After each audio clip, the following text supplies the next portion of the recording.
आपको लगता होगा छठ सिर्फ भक्ति का फेस्टिवल है, but wait till you hear how it is actually India's oldest fitness routine. आज से ठीक 6 दिन बाद आ रहा है दुनिया का सबसे बड़ा पवित्र त्योहार छठ पूजा। हर साल जब भी छठ पूजा आता है ना, तो हवा में एक अलग ही एनर्जी फील होती है। प्योर घर, प्योर मन और सूरज के प्रति प्योर डिवोशन। आज मैं आपको बताऊंगा छठ पूजा का इम्पोर्टेंस और क्या होता है इन स्पेशल 4 दिनों में।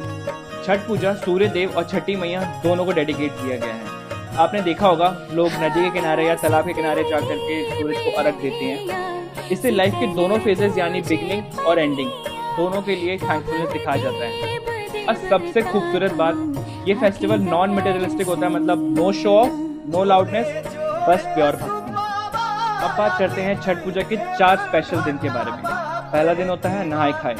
इस दिन लोग अपने घर को पूरी अच्छे से सफाई करते हैं और एकदम सात्विक खाना खाते हैं। It's like spiritual detox. तो शुरुआत होती है क्लीननेस और सिंप्लिसिटी की। डे 2 खरना। इस दिन पूरा दिन लोग व्रत करते हैं और शाम के टाइम खीर और गुड़ से बना प्रसाद खाया जाता है। डे 3 संध्या अर्घ। और ये सबसे ज्यादा इमोशनल दिन होता है। क्यों? क्योंकि लोग शाम के टाइम नदी में, तालाब में या पानी में खड़े होकर सूर्य देव को अर्घ देते हैं और ये बहुत ज्यादा फेथफुल, पीसफुल और प्योर वाइब देने वाला होता है। डे 4 उषा अर्घ। इस दिन सुबह सुबह उगते सूरज के समय अर्घ दिया जाता है और पीसफुल और ग्रेटिट्यूड के साथ ये व्रत तोड़ा जाता है। अब ध्यान से सुनो, छठ पूजा का ये 4 दिन का व्रत एक तरह का डीप डिटॉक्स जैसा होता है।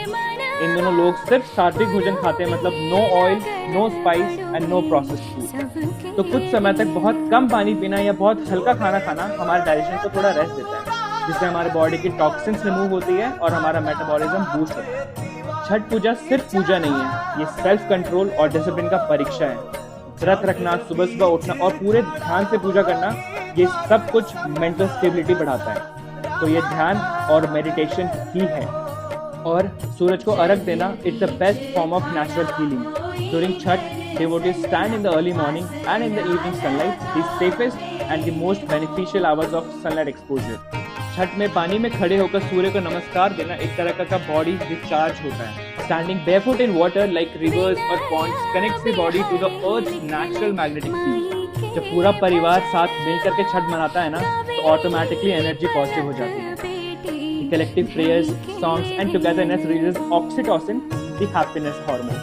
So Chhath Puja isn't just a religious puja or a ritual, it's an ancient wellness program designed by nature itself. So इस छठ पूजा के टाइम सिर्फ सूर्य को थैंक यू नहीं, अपने हेल्थ को भी थैंक यू बोलो।